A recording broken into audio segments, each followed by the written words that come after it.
فی الدنیا والآخرہ، یہ جو اسی کے ساتھ ریلیٹڈ ہے، جو اللہ تعالیٰ اپنی آیات کھول کھول کر بیان کرتا ہے تاکہ تم اللہ تعالیٰ کے احکامات پر غور و تفکر کرو، دنیا کی زندگی میں بھی اور آخرت کی زندگی میں بھی اس کے فائدے کیا ہونے والے ہیں، اور اس کو نہ اللہ کے احکامات کی پیروی نہ کر کے نقصانات کیا ہونے والے ہیں۔ وَيَسْأَلُونَكَ عَنِ الْيَتَامَى، اور آپ سے پوچھتے ہیں یتیموں کے بارے میں، قُلْ إِصْلَاحٌ لَهُمْ خَيْرٌ، تو فرما دو کہ ان کی بھلائی کا سوچنا یہ بہتر ہے بنسبت اس کے کہ تم ان سے علیحدگی اختیار کرو۔ اب یہ جو میں نے اگلا ترجمہ کیا یہ محذوف ہے، اس کے اندر جب کہا جاتا ہے نا یہ کام تمہارے لیے بہتر ہے کرو، مراد یہ کہ نہ کرنے سے یہ بہتر ہے۔ وَإِن تُخَالِطُوهُمْ فَإِخْوَانُكُمْ، اور اگر تم انہیں اپنے کاروبار میں بھی اپنے ساتھ ملا لو تو تمہارے بھائی ہیں۔ وَاللَّهُ يَعْلَمُ الْمُفْسِدَ مِنَ الْمُصْلِحِ، اور اللہ خوب جانتا ہے بگاڑنے والے کو اور سنوارنے والے کو، کہ کون جو ہے وہ کس نیت کے ساتھ اٹیچ کر رہا ہے اور کون جو ہے وہ اللہ کی رضا کے لیے کسی یتیم کو اپنے ساتھ اٹیچ کر رہا ہے۔ کئی ایک ایشوز تھے، وہ سورہ نساء میں بھی آئے گا۔ بعض لوگ یتیم بچیوں کی پرورش کرتے تھے اس نیت کے ساتھ کہ وہ بڑی ہوں گی تو ہم خود نکاح کر لیں گے، تو وہ اللہ تعالیٰ نے منع فرما دیا سورہ نساء کے اندر کہ جس یتیم بچی کی تم پرورش کر رہے ہو نا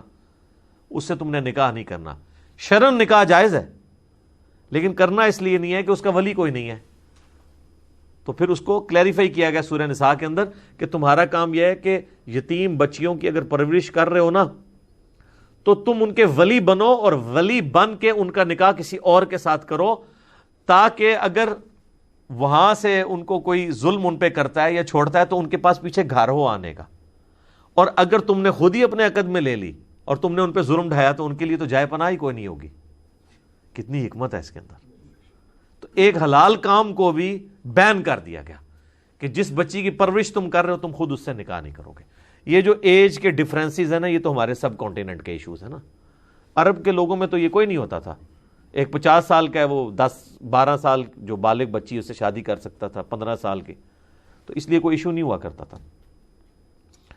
یعنی اس زمانے میں کئی لوگ ہیں کہ ان کی اپنی بچیاں جو ہیں وہ عمر میں بڑی ہوتی تھی، بیویاں اس سے چھوٹی ہوتی تھی۔ خود آپ دیکھ لیں نبی الاسلام کی بھی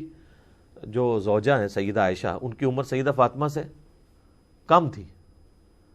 تو یہ وہاں پہ یعنی اس چیز کو معیوب نہیں سمجھا جاتا تھا۔ تو کہا گیا کہ اگر آپ پرورش کرو گے نا پھر آپ نے ولی بن کے اس کی شادی کہیں اور کرنی ہے۔ یعنی اللہ کو پتہ ہے کون فساد کی نیت سے کر رہا ہے، اور یہ ہے کہ ساتھ ان کو اپنے کاروبار میں بھی شریک کرو، اس اعتبار سے کہ تم واقعی اگر اپنے والا سٹیٹس انہیں دینا چاہتے ہو تو دو۔ پھر یہ بھی ہوتا تھا، سورہ نساء کے اندر آئے گا کہ تم یتیموں کی پرورش کرتے وقت نا وہ چھوٹے ہیں تو ان کا جو جائیداد ہے نا اس کے تم کسٹوڈین بن جاؤ، اور اس کسٹوڈین بننے کے بعد ایمانداری سے اس جائیداد کا حصہ ان یتیموں پہ خرچ کرو۔ اور پھر اللہ تعالیٰ نے فرمایا کہ میں تمہیں اس میں بھی اجازت دیتا ہوں کہ اگر چاہو تو تم اس میں سے خود بھی کچھ استعمال کر سکتے ہو بقدر ضرورت۔ مثلا ایک بندہ یتیموں کی پرورش کر رہا ہے ان کے مال کے ذریعے، اب اس مال کے ذریعے اس نے ان کا آٹا ڈلوایا ہے، راشن ڈلوایا ہے، سالن پکا ہوا ہے، اب روٹی کھانے کا وقت آیا تو اب وہ یہ سوچنا شروع کر دے کہ یہ مال تو یتیموں کا ہے، یہ میرے اوپر حلال ہے یا نہیں، تو اللہ نے اجازت دے دی کہ جو تھوڑا بہت ہے نا اس کے اوپر کوئی گرفت نہیں ہوگی، تم اس میں سے اتنا لے سکتے ہو جتنا تم ایک سمجھ لیں کہ اس اعتبار سے کہ جیسے کوئی ملازم ہوتا ہے کسٹوڈین کے طور پہ، جیسا کہ زکوٰۃ کے جو عاملین ہے، سورہ توبہ کی آیت نمبر 60 میں آتا ہے نا کہ جو زکوٰۃ کے کلیکٹ کرنے والے لوگ ہیں جنہیں عاملین زکوٰۃ کہا جاتا ہے، ان کی تنخواہ بھی زکوٰۃ کے پیسوں میں سے دی جا سکتی ہے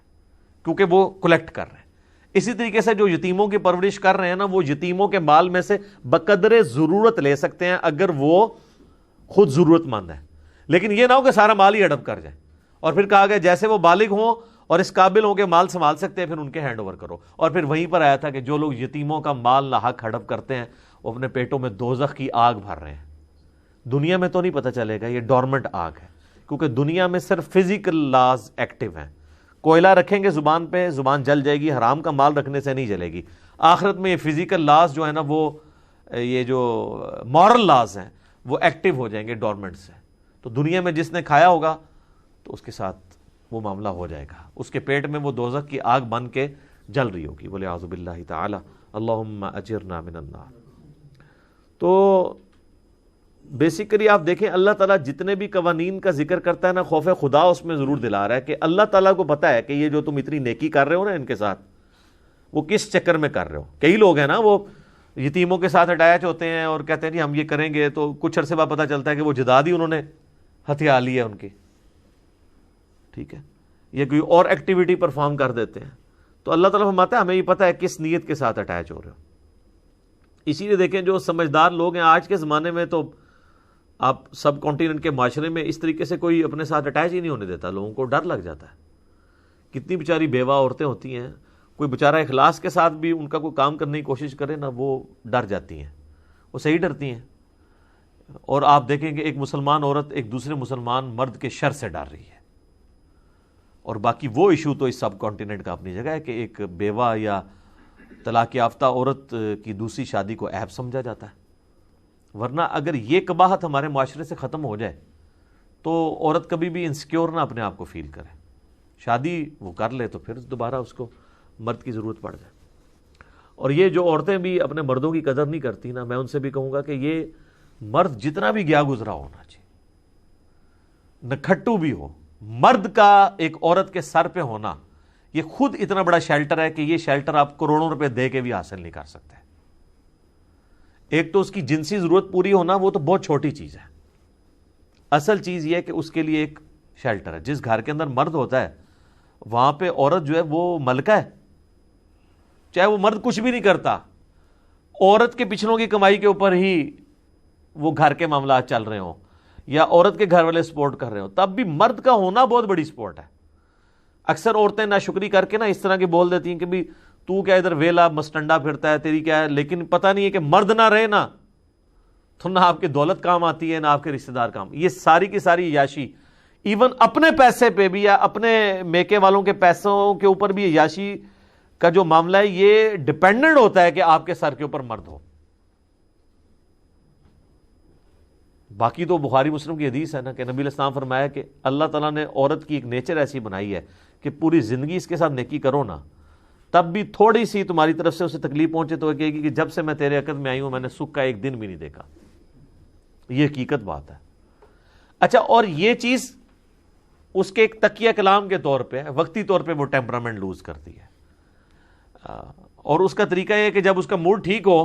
پھر آپ پوچھیں تو وہ کہے کہ نہیں توبہ توبہ جی اس ٹائم غلطی نہ لی گال نکل گئی سی، ٹھیک ہے نا۔ لیکن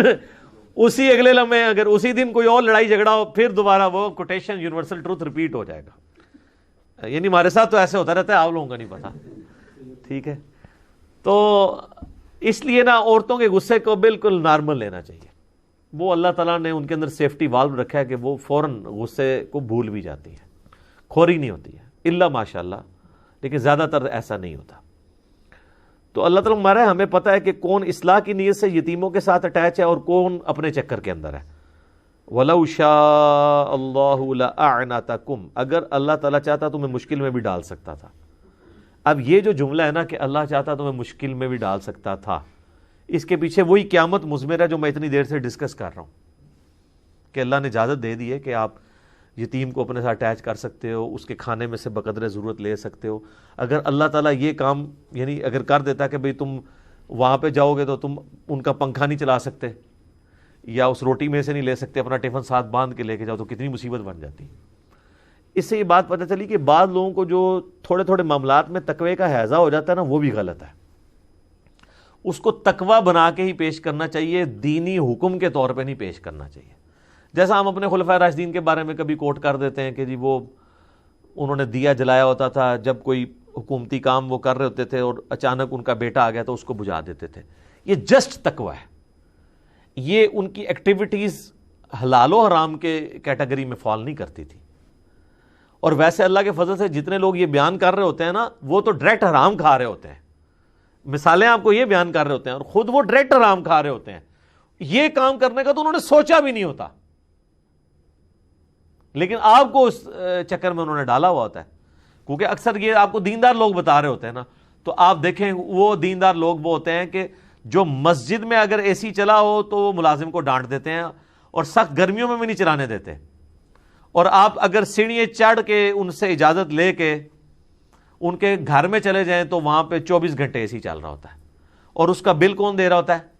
مسجد کی انتظامیہ۔ یہاں وہ آپ کو سنا رہے ہوں گے اور ماشاءاللہ آپ کی آنکھوں میں آنسو بھی آ جائیں گے کہ یار یہ مولانا صاحب کتنے زبردست ہیں، آپ کو پنکھے بند کرتے ہوئے نظر آئیں گے۔ وہ پنکھے اس لیے بند کر رہے ہوتے ہیں تاکہ آپ کی آنکھوں میں دھول جھونکے اور آپ کو یہ بتائیں کہ میں بہت زیادہ ہمدرد ہوں اس سسٹم کا، ورنہ اگر یہی صورتحال ہو تو وہ اپنے اے سی کا بھی تو خیال کر رہے ہوں، وہاں نہیں آپ کو نظر آئے گا۔ جنریٹر بھی لگے ہوئے ہوں گے، یو پی ایس بھی لگے ہوئے ہوں گے، اور مسجد کے اندر آپ کو یعنی پرانے پنکھے نظر آ رہے ہوں گے، اے سی بھی لگے ہوں گے تو آن نہیں ہوں گے یا پیچھے کنیکشن نہیں ہوں گے، آپ یہ آبزرو کر سکتے ہیں۔ تو یہ سب کچھ جو ہے نا وہ سارے کے سارے معاملات اس طریقے سے چل رہے ہوتے ہیں۔ تو اگر آپ ان سے یہ ڈسکشن شروع کریں گے نا، وہ آپ کو پھر یہ آیتیں سنائیں گے کہ یہ اللہ تعالیٰ نے دیکھیں اجازت تو دی ہوئی ہے نا، اور وہ اجازت سبسسٹنس لیول کے اوپر تھی کہ آپ نے یتیم کے ساتھ اس کا کھانا شیئر کرنا ہے۔ یہ تو نہیں ہے کہ ڈائریکٹ اس کے جناب پلاٹ بیچ کے تو آپ نے اپنا بینک بیلنس بنا لینا یا گاڑی نکلوا لینی ہے، یہ تو کہیں بھی نہیں اللہ نے کہا ہوا۔ تو جتنی اجازت تھی وہ اسی لیے قرآن میں بار بار آتا ہے کہ معروف طریقے پہ، جسے عرف عام میں سمجھا جائے۔ تو اس کو تو کوئی بھی برا نہیں سمجھے گا عرف عام کے اندر کہ آپ اگر کسی یتیم کی پرورش کر رہے ہیں اور اس کے مال میں سے اس پہ خرچ کر رہے ہیں، تو کبھی کھانے کا ٹائم ہوا ہے تو وہ آپ روٹی اس کے ساتھ ایک شیئر کر لیتے ہیں، اس کو تو کوئی بھی نہیں برا سمجھے گا۔ وہ کہیں گے نہیں یار اتنا کچھ کر بھی تو رہا ہے نا۔ لیکن اگر آپ وہ جناب اس کا کوئی پلاٹ بیچ کے آپ جو ہے وہ گاڑی نکلوا لیتے ہیں تو سارے کہیں گے یار اس چکر ہی سی، ٹھیک ہے۔ تو اللہ تعالیٰ نے کہا میں نے ریلیکس تمہیں کیا ہے۔ اللہ تعالیٰ چاہتا تو اس لیول پہ مشکل میں بھی ڈال سکتا تھا کہ ان نیٹی گریٹیز کو بھی پکڑنا شروع کر دیتا، لیکن نہیں۔ ان اللہ عزیز حکیم، بے شک اللہ تعالیٰ غالب ہے اور حکمت والا ہے۔ یہ اللہ تعالیٰ کی جو دو خصوصیات ہیں نا قرآن میں کئی دفعہ ریپیٹ ہوئی ہیں، عزیز حکیم، یہ دونوں کٹھی آتی ہیں کیونکہ یہ بیلنس کرتی ہیں۔ عزیز وہ ہوتا ہے کہ جس کے قبضہ قدرت میں ہر چیز ہے، وہ چھایا ہوا ہے، جو چاہے جس کے ساتھ چاہے جس وقت چاہے بغیر کسی قید کے کر دے، اسے کوئی پوچھ نہیں سکتا۔ حکیم وہ ہے جو کام حکمت کے ساتھ کرتا ہے۔ اسی لیے عزیز کا جو ترجمہ عزیز کا اپروپریٹ کیا گیا نا، وہ کیا گیا غالب ہے، چھایا ہوا ہے، جو چاہے کر سکتا ہے۔ حکیم ہے کہ حکمت کے ساتھ ہے۔ حکمت کیا ہے؟ ریلیکس کر دیتا ہے۔ اس کی یہ والی کوالٹی عزیز والے معاملے کو بیلنس کرتی ہے کہ کسی کے اندر اگر کوئی غلطی دیکھتا ہے نا، اسے ڈھیل دے دیتا ہے۔ غالب اتنا ہے کہ اسی ٹائم پکڑ لے۔ حکمت یہ ہے جو قرآن میں آتا ہے نا کہ ہم دنیا کی زندگی میں چھوٹے چھوٹے عذابات تمہیں بھیجیں گے، سورہ الف لام میم السجدہ کے اندر، جسے سورہ سجدہ بھی کہا جاتا ہے، تاکہ تم ہماری طرف پلٹ آؤ۔ یہ رسی ڈھیلی جو کی جاتی ہے، یہ اللہ کی حکمت کی وجہ سے ہوتی ہے۔ اگر اللہ تعالیٰ کی صرف عزیز والی صفت ہو نا،